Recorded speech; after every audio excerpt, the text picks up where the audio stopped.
नमस्कार दोस्तों, स्वागत है आपका। दोस्तों चलिए आज बात करते हैं pre hospitalisation expenses and post hospitalisation expenses claim in health insurance. तो दोस्तों आपने ये वर्ड सुना होगा, pre hospitalisation expenditure and post hospitalisation expenditure. जब भी आप हेल्थ इंश्योरेंस के बारे में किसी एडवाइजर से बात करते होंगे या इंटरनेट पे सर्च करते होंगे तो आपने ये सुना होगा। तो प्री हॉस्पिटलाइजेशन एक्सपेंडिचर मतलब कि मान लीजिए मेरा हेल्थ इंश्योरेंस में कोई क्लेम हुआ, तो हेल्थ इंश्योरेंस में जब हमारा क्लेम होता है तो डिजीज के क्षेत्र में खासकर क्या होता है, हम डायरेक्ट तो हॉस्पिटलाइजेशन नहीं हो जाते हैं, मतलब डायरेक्ट सर्जरी रूम में तो एंट्री नहीं हो जाता है हमारा।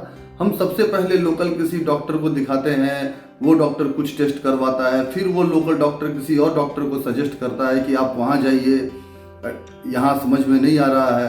तो ऐसा करते करते एक पर्टिकुलर वक्त उसमें लगता है, जैसे कि महीना हो सकता है, 1.5 महीना हो सकता है, या 90 डेज तक हो सकता है। तो मतलब जो हॉस्पिटलाइजेशन से जो पहले का जो खर्चा है, अब वो खर्चा किसी कंपनी में, किसी पॉलिसी में क्या है कि 30 डेज बिफोर का एक्सपेंडिचर पकड़ते हैं, किसी कंपनी में 60 डेज हो सकता है, किसी कंपनी में 90 डेज हो सकता है। तो ये मीन्स जो मेन हॉस्पिटलाइजेशन जो हुआ है उसके पहले का जो खर्च, उसके बाद इसे कहते हैं हम प्री हॉस्पिटलाइजेशन एक्सपेंडिचर। अब पोस्ट हॉस्पिटलाइजेशन एक्सपेंडिचर्स मतलब जब हम देखते हैं कि जब डिस्चार्ज करते वक्त डॉक्टर कहता है कि ये सब दवा आप खाओ, इतने महीने तक खाओ, फिर आप 1 महीने के बाद या 1.5 महीने के बाद या 2 महीने के बाद आप चेकअप में आओ।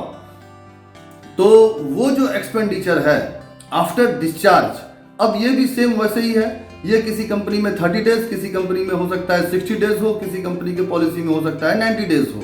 ये अलग अलग पॉलिसी पे डिपेंड करता है कि कौन सी कंपनी कितने दिन का पोस्ट हॉस्पिटलाइजेशन एक्सपेंडिचर कवर करती है। तो प्री हॉस्पिटलाइजेशन और पोस्ट हॉस्पिटलाइजेशन मतलब एक व्यक्ति जो पॉलिसी होल्डर है उसे कंप्लीट रूप से फाइनेंशियल सुरक्षा देने के लिए ये कवर उसमें दिया जाता है।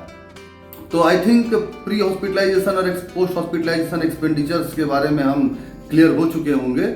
इससे रिलेटेड अगर कोई क्वेश्चन हो तो आप कमेंट्स में आप लिख सकते हैं। Thank you very much.